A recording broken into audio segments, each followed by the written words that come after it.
that's the taste roll, and then just gives a countdown. Or actually, you can just mark it. And, Four, sorry. 3, 2, 1. Carlie Tart, cooking with art, and this is going to be the Yunnan steamer. Hi, welcome to a new series of show. This is called Cooking and Art with Carlie Tart. If that name sounds a little bit too much to you at the beginning, we hope you'll stick with us, and we trust you'll get used to it. But it really is, for honest and true, my real name. And it's fun. It's taken me all this time to be able to afford to use it in a TV show. So what we really want to do is to show the analogy between cooking and art. And since I'm a potter as well as a chef, you're going to see me doing two things and wearing two hats, so to speak. And as we go along, I hope you'll become familiar with the kind of things that I make and cook in, and the kind of things that we even serve and eat from. Today I brought one of my special things that I made, and I really started this back in 1969. And so that we can toast this, I want to welcome you with a toast from the Yunnan steamer, the province of Yunnan, China. And this is a steamer that I make made of stoneware, and you see it's a casserole, and I have a recipe that goes with it. I call it the Yunnan chicken recipe because it actually comes from the province of Yunnan, China. A lot of people don't know that China is made up of several provinces, and some people think Hunan is the one they are speaking of, but it's really Yunnan, Y-U-N-N-A-N. And this is a chicken dish which has been used for thousands of years. I first saw a recipe for it in a Chinese cookbook from a friend of mine who was in California. I made her one, I made myself one, friends saw it, and next thing I know, everybody was wanting me to make them a cooker. And then in 1969, it was featured in House Beautiful magazine, and ever since then, I've never been able really to catch up on all the orders. You see, these are all different. Every one is decorated, made by hand, and on the bottom you can see I signed my name. I don't know whether the camera will pick that up or not, but I sign them and date them. I always figure, well, 1,000 years from now, when they dig up the pottery shards, maybe they'll find my pieces of pottery and find the name and know that there was a potter that lived named Carlie Tart once upon a time. So this technique that we're going to do today is very simple. It's so that we can spare a little time being on television. This is quite hot. I've got one already cooking here. And you notice it's sitting over a double boiler, or you could use a sauce pot or a pan on the stove that is just a little larger than the bottom ring on the cooker. And you put water in it and bring it to a boil. And as it boils, be careful when you take this off because the steam comes up. Isn't that wonderful? How the steam comes up the spout, my little choo-choo train, I call it. And you see I've decorated the lids with designs in them. That's so when the steam hits that lid, the steam condenses and follows the designs and falls back down over the chicken. You also notice that the spout of that steamer cannot be taller than the rim on the pot. Otherwise, it makes so much broth, if it overflowed, it would run out on the stove. Otherwise, if it overflows, it runs back in the pot. And then if you have too much cooking time and you run out of water, I usually keep some water boiling on the side of the stove, and it's very easy to lift this off and check it and then pour in some more. Now I can see it's boiling quite a way in there, and just a low rolling boil. You don't need a fast boil to cook. And I've learned also that I can cut the cooking time by using the microwave oven. A lot of people think the microwave is no good for cooking, but I happen to like it for a lot of things. And this cooker is made to go in the oven, in the microwave oven, in the dishwasher, or on top of the stove with boiling water underneath. So you can see there's many uses for it. In fact, I was demonstrating one time. I designed this, as a serving dish to put meat out on like that. You can use the lid upside down like that. Or, as I'm going to show you, can take it to the table in the lid and serve it in the lid at the table. You don't need a hot pad under it to keep it from burning the table. And then a woman looked at me, do all this. She says, you forgot one thing. I said, what? She says, turn it upside down over a jar and you got a funnel. I said, well, that's another use for it. So there are many uses, and I find that since I made my trip to the Orient, most of my pottery has assumed a very veritable use. Everything seems to have more than one use. And I keep running into new ideas and new uses for all these things. But before we serve this one, I want to show you how we prepare this dish. And I like it because it's very simple and very honest. I have the cooker here, and we're just going to leave this. I hope you can see what I've got going there. And I have a whole chicken. I went to the grocery store just like you do, bought a chicken, and I'm going to cut it up. Now, there's several ways you can cut a chicken. You can go down the backbone if you want to and cut like that and disjoint it and make it in 8 pieces. This recipe calls for disjointed chicken, so which can be just cut the wings off, cut the legs off. That's really disjointing a chicken, isn't it? And once you've done that, see, it's very simple. And to take the breast, and I just break that off the backbone like that, tear that off. And I use all of the pieces. I don't throw anything away. And on this one here, I'm going to just cut down on the side and just chop through the breast and make it into a smaller piece. I want to show you a use for a tool that maybe some of you have in your kitchen, maybe not. But if you don't, it's a good investment. You might use a hatchet if you don't have a big cleaver. This is a little bigger than I'm normally used to, but I borrowed this from the restaurant where I work. And it's very easy to take that and, like the butcher, just chop right through. It may make a little noise, but so you can cut right through. And I like to debone this into 3 pieces or 4 pieces. Then I cut the leg instead of disjointing it. And see, I'm causing a little thing, but I'm going to do it anyway because I want to show you the beauty of this. See the joint on the end of the chicken bone? I simply cut that off. And then I cut that in 2 or 3 pieces. And that gives me small pieces of chicken so that when I serve it, everyone can get a different kind of chicken. One person won't get all the white meat, and one person won't get all the dark meat. So I'm going to take all these pieces, and we're just going to lay them in the cooker. Then I'd like to tell you another little secret that I learned by reading a Chinese cookbook one time.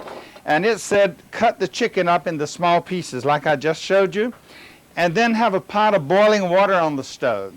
And when the water comes to boil, take the pieces of chicken and boil them for 1 minute, and then take them out of the boiling water. And when you go to cook your chicken, you'll never have scum form on the water. And that's usually the first thing you read in a recipe is scrape the scum off when the chicken boils and so forth. But if you follow this, you will never have any scum. And getting the other things ready that go in it, this is like most Oriental dishes. Preparation is the biggest thing involved in doing a lot of Oriental cooking, I find, particularly whether you're doing stir frying or this particular dish. So how you cut your vegetables and things that go in it are important. The one thing that makes this unique is using ginger. And we also like to wipe our area clean where we've cut up raw chicken. And since everything's going right in the pot, I'm not concerned about washing it, but I'll just wash it off. Wiping it off, and this is just little bits of ginger. Now that's candied ginger. If you don't have candied ginger, you can go to the store and get some fresh ginger.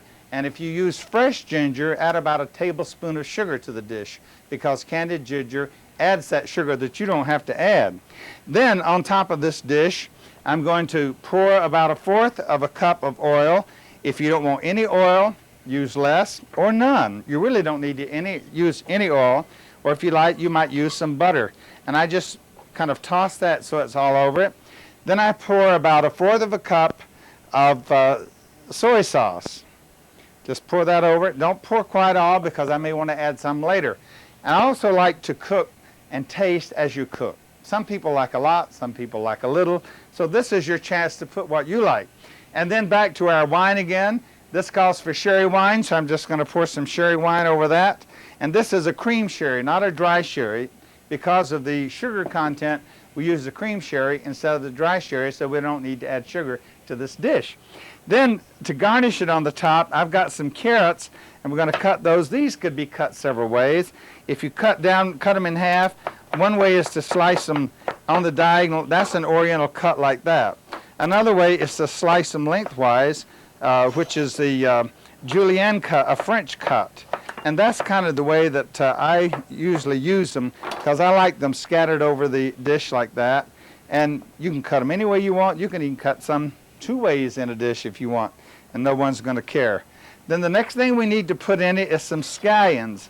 And just wash these. These have already been cleaned. I cut off the end and a little of the top. Then I simply just cut about inch pieces. And then I just scatter that across the top. Now, if you don't have scallions, that's related to the onion family, of course, so you could use onion. You don't have to have scallion. Just get you some onion and put in. Or shallots can be used. But I like the scallions or leeks. Either one you could use. Then another vegetable that's good in it is a few pieces of celery. I've pre-washed this. I'm just going to cut the end off and then just pull the knife down the center of the vein in the celery and then cut it into little pieces again and just lay them over the top of the recipe, the chicken. Now you see how pretty that is? Then there's one other thing we do after it gets to cooking. You see the water's already boiling. We're going to turn this up a little higher, and when the water comes to a good rolling boil, we'll use that to cook on. I've got something for a surprise in there. I'm going to pull that out now, and we'll talk about it when I want you to know what it's for. Then we're going to set this on top. Now, as I said before, if you'd like to bypass some of the time, it takes about an hour to an hour and a half for this to cook properly and your chicken be good and done on top of the stove with the steamer under it. But if you want to cook it in the microwave oven, all you have to do is take the lid and place it on top and put it in the microwave with the lid on it and give it the high power for about 15 minutes. And you've cooked your chicken practically, and half the cooker will be filled with broth. Then you can take it and put it over your pan of water, as you see I have it here, and let it cook for about 15 or 20 more minutes, and you have your chicken done and ready to serve. And once the steam starts coming up the spout, it's very hot, and that steam condenses and cooks with live steam. Now I'd like to show you what it looks like after we've cooked it, and I can get some of this out of the way now, and we can have a chance to make a presentation of the dish.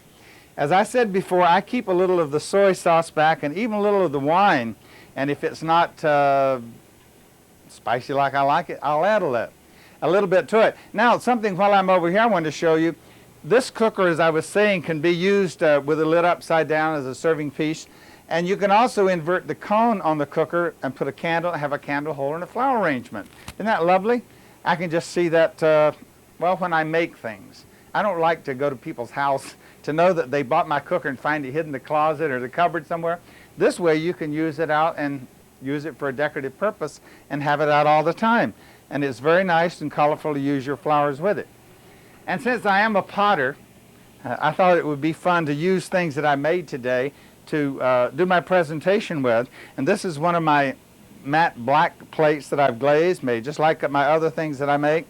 And I'm going to take some rice that I've cooked earlier and just put maybe a half a cup of rice is enough for a serving, and make a little well in it, a ring of rice like that. Isn't that lovely? Then we'll take some of the chicken out. Put that right there where you see it. Look how well done those pieces of chicken are, see? We put those in the center with some of the vegetables and the raisins. And of course the raisins will go on a little later, and that's what I'm going to show you when I get through here, how we put that on. And you can give someone all of the kinds of chicken they like. They like white meat, dark meat, whatever, and you get your vegetables and everything with it, all right there in one piece. And it's so easy, you don't have to worry about somebody getting everything. That way you can share it. Then I take a few almonds that have been sliced, and these have been toasted, and I just garnish by sprinkling a few almonds like that over it. And taste, as I said before, to see if it needs any more. And oh, you know what I forgot to tell you? That is so good. I'm going to pour a little more soy sauce over it and a little more wine just to give it that final jazz there. What I like to do when I have company and I do this dish, I have little sake cups, we'll call them. If you've been to Japan, you know those little cups I'm talking about. And I simply strain some of the juice and pour it in these little cups and pass it, and people get to drink this as an appetizer before dinner. And that kind of whets their appetite, and I add a little more sherry to it so it becomes a pre-dinner warm-up to this wonderful dish of Yunnan chicken. And then if you want, take some of the grapes, and there's a good way to put a few grapes around it. A piece of lettuce. This is just some Boston lettuce that I think is very interesting, hydroponically grown. We're just going to shove a little of that down around the rice to make one little spot of green there, and then we'll take a piece of orange that's been cut and make a little curl to it, and slice a little piece of carrot under it. And there's our garnish for the plate. That's all you need to make everybody happy who wants to come and enjoy Yunnan chicken.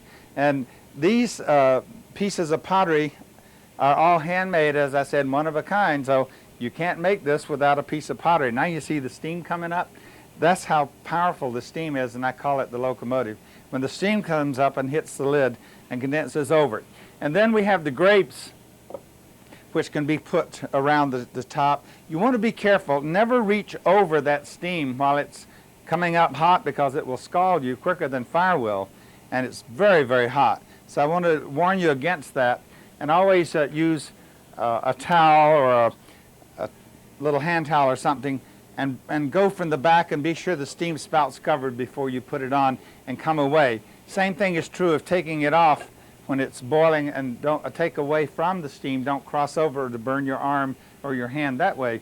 Now, to add one little touch to this, this is a leek that I had cooked earlier, and I'm going to just trim the end of that off, and we're going to just take and wind that around the dish, because the leeks are so good with that, or scallions, whichever you want to use with it.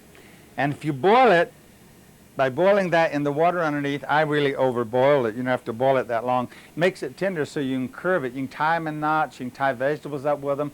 There's so many things you can do to make that look pretty.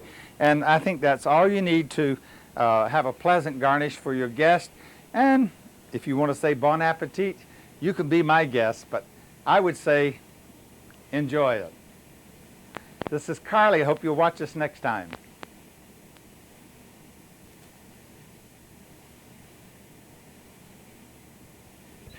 My name's Carlie Tart. We're doing a segment called Cooking and Art with Carlie Tart. And I never dreamed that I'd be in my own studio to invite you in to see what goes on when we make pottery. And since my pottery is so much a part of the art and my cooking, I thought it would be fun for you to see how some of the things are made that I've cooked in. Listen to the tone of that. Somebody says, it sounds like a bell. Well, you know, bells were made from clay, and this is a clay pot, fired. It's fired very high to a temperature of about 2,200 degrees Fahrenheit. Now that's pretty hot, folks. And that's what gives it the tone that you hear. And the color on it is glaze. And I'm going to be showing you how we make some of the things that we've been cooking in. I thought it might be interesting for you to see how a piece looks. And this is a large bowl that is just made yesterday, in fact, and dried in the air. And you see I've carved some designs on the inside of it. It could be a big salad bowl or bread bowl or whatever. And on the back, if I can turn it very carefully, you can see I've trimmed a foot rim, and I sign my name in the bottom of the pot when I make it. That way you can see how the foot rim is produced on a clay by trimming clay away. But when something is made and dried like this, we call it leather hard. It's greenware, means it's not ripe, like fruit, green fruit, ripe fruit. Well, those terms are also used to talk about clay. And so when we say greenware, we mean clay that's not been fired. And if you hit this, you just hear that, just a dull thud, and it breaks very easily, so you have to be very careful with it.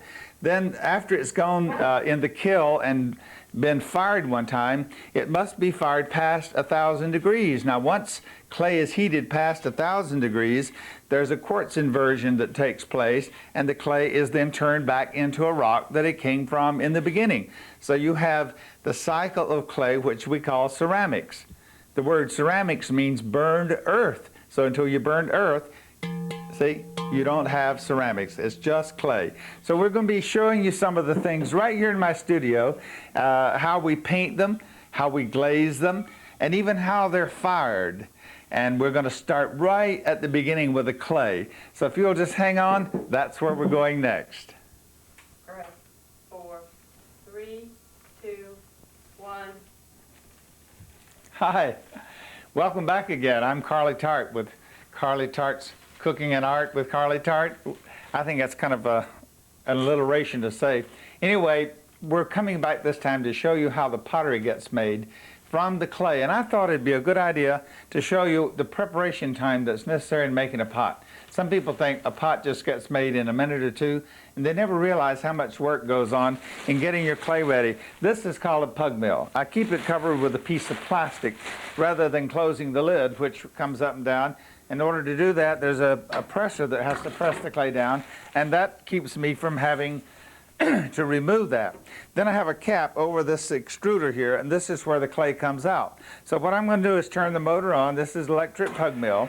You see it has blades inside that rotate just like a big sausage grinder. So it's grinding up this clay, and that's why I think when I'm doing all this, it's much like working in the food, because instead of grinding sausage and stuffing it, I'm grinding clay and extruding it over here. You see it's coming out now? I can bring about 100 pounds of clay out in about 10 to 12 minutes, I've discovered. And so by doing that, the clay comes out ready to work. See, like that. So I just put it aside. Now when I start, I get my clay from the vendors in 25-pound plastic bags. Many times people say, where do you get your clay? Is it dry or is it moist? Well, I buy it in the moist form. It comes in bags just like this. Oh, when I get my clay, I buy it in boxes like this. It comes in two 25-pound plastic containers or bags, and we could simply pull it out, and that's how I buy my clay. Instead of buying it in 100 pounds, it's too heavy to move, so 50 pounds as much as you can pick up. Then it's very easy to put that aside and use your clay. It comes already from the factory, moist and with a twist around it, which keeps it from drying out. As long as you can keep clay from drying out, it will stay moist, but if you let it dry out, then it hardens, and that's how we dry clay. So I simply pull the bag down like this, and then just flip it over and let it drop into the pug mill. Then I can take my bags, and I use those later to store clay. Now I can raise the stamper down and push down on the clay, and that forces the clay into the blades of the pug mill, which makes it come out over here. You can see it's already coming out because the clay has to build up in the shaft of this machine before it will send clay out. You want to be very careful when you work around a machine like this that you never put your hand inside, because those blades could get you. So that's why the stamper's made, and you notice there's a safety device here that if anything has happened, I can bump it with my leg and turn the machine off very quickly. So doing that, I can reclaim all the clay that I have. See how it comes out? Now, if you're experienced in working with clay, you can feel the clay and tell if it's too wet or too dry. If it's too hard or too dry, I simply add some water in the pug mill and let it mix in the clay. If it's too dry, I take some powdered clay, sprinkle it over the clay. It's just like dry flour, and that mixes in, and we have the clay in the right consistency. This is the right consistency. I can pound it, I can squeeze it, I can shape it like that, and you can tell that it's easy to manage it. And that's how you know about your clay. If your clay is too dry, it won't work. If it's too wet, it won't work. So you have to be experienced to know when your clay is just right. And if it gets too heavy, it'll fall off, just like this piece did. It takes about 5 or 6 pounds of the weight as it extrudes it before it will separate itself and fall on the ground. So I can keep watching it and break it off when I want to, put it up here, and then I'm ready to go for the next process, which is called wedging. So I wouldn't be in business if I didn't have this machine. This is just like the baker having a dough mixer to mix dough. I'm mixing my clay. I have actually mixed dry floured clay in here with water, but no more than I use. I find it's more profitable for me to buy the clay in the moist form than to buy dry clay and have to start from scratch unless I want to make up my own formula, which I've done. I've been doing this for many years, and I think I've had this pug mill for about 20 years now, and it's still running like nothing's ever happened to it. And I hope nothing does, because without a pug mill, I don't know how I would be making pottery. So from this, we go to the next step, which is called wedging. And this is another way to use your muscles and lean on the handle and get a little exercise when you're not doing anything else. But we're really going to show you what exercise is all about when we go from here to show the relationship between wedging and making bread, for instance. This.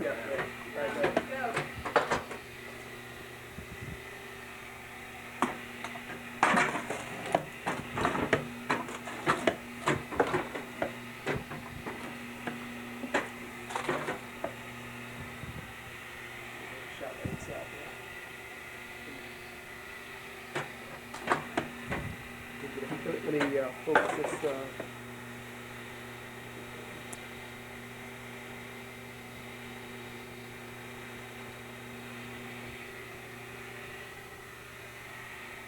I look focused to you? I guess it is, yeah. Thank you. One more time.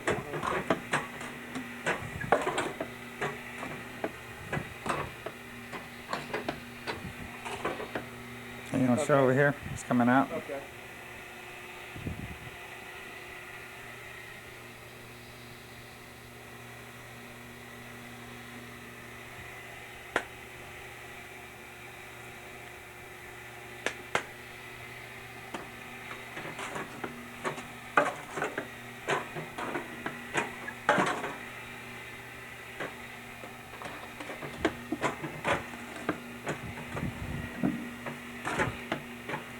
Okay. Put this over there. Okay. You got enough of this. Okay. Just throw it back in there. Pressing down on it.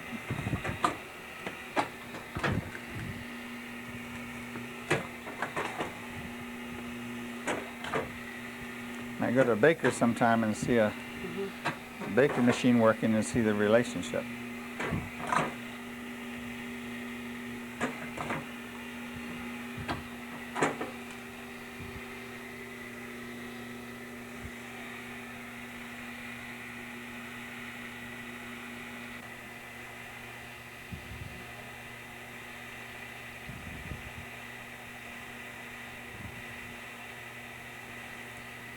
I'll show you a piece of sculpture later that I did with clay that came right out there.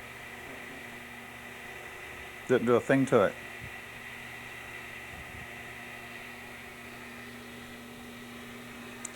See, I like these pieces that come off there. They're like petals on a flower. Throw it back. Hi, welcome back to Cooking Art with Carlie Tart. We've showed you how the clay went through the pug mill, and then it gets to this stage, and the next thing we have to do is to get the clay ready, balled up in the size that we would like to make some from, and then the clay has to be wedged, and we put it all together after it comes from the pug mill. I take maybe 10, 15, 20 pounds, pound it on the table, and I notice I have a table with a piece of canvas covering. That keeps the clay from sticking to it. Then when I pound the end of it down, I take the same plastic bag that the clay came from, and I kind of turn it inside out, place it over the clay, and then bring it down around the clay, and then turn it over and pull the clay up around it. Now that's the easy way to put clay in a bag. If you try to stuff clay in the bag, it won't work. Just like taking it out, you just pull the bag down around the clay and turn it over, and it pulls right off. So that's the way we keep the clay from drying out. So I have two pieces here. Here's some I have done earlier. Pull it down, and then we'll take the clay off like that. We're going to see how it works. This is how you have to be sensitive to the clay. Is it too soft or too hard? How will it work? This is a wedging wire. We're going to use it. It's a tightly stretched wire with an angle iron, a clamp to the table, and we can just drop the clay on it and see it cuts the clay right in two. We don't want all of it, so we'll just take part of it off and begin to do it like this. Now this is called wire wedging. So as I cut the clay in half, throw one half down and the other half on top and roll it towards me. And if you will notice, it's called wedging because we throw it on the wedge. See, there's the wedge like a house top. The other hand, the left hand brings it over. The right hand catches the clay on the cut side, slams it down on the wedge, and that drives the air out. Then we pull it over. It looks easy, but believe me, if you try it for the first time, it's not so easy. Pull each time. Notice how I throw it down, and then I pull it towards me, and it rolls right into my left hand. Then the left hand picks it up. We cut again and do it again. I've about gotten to the conclusion that it takes 20 cuts to get the clay in the right consistency. That means you want the clay with no air holes in it. You want it to be one smooth consistency, so if you pull your finger, it's just a smooth draw across it. It doesn't hit ridges or bump. And you can actually feel if it's got ridges or bumps in it. And so throwing the clay, it's called wedging with a wire. Another wedging term that the Orientals use is called the Oriental spiral wedge. And I've done this many times. When people see me wedge clay like this, they say, boy, I bet he could bake bread. And you know, this is very much the way you need bread. And so I decided to see if I could bake bread about 30-something years ago. And I decided that it wasn't that much difference, and I became a baker after many, many years of working it. You see, when you work the clay like that, it just keeps going in a spiral. It's like putting a stick in a bucket of water and spinning it around and making a hole in the center. It keeps the point on it. And if you'll notice that when I turn it around, it looks very much like a conch shell in nature. That's the part where the animal would go in and out. and this is the end of it, and it keeps spiraling around. So that's the way a lot of people wedge clay. Cutting and throwing, to me, is the easiest way. Takes a little less energy, and excuse me, kind of gets your wind, and this is how I try to stay in shape. I don't get too much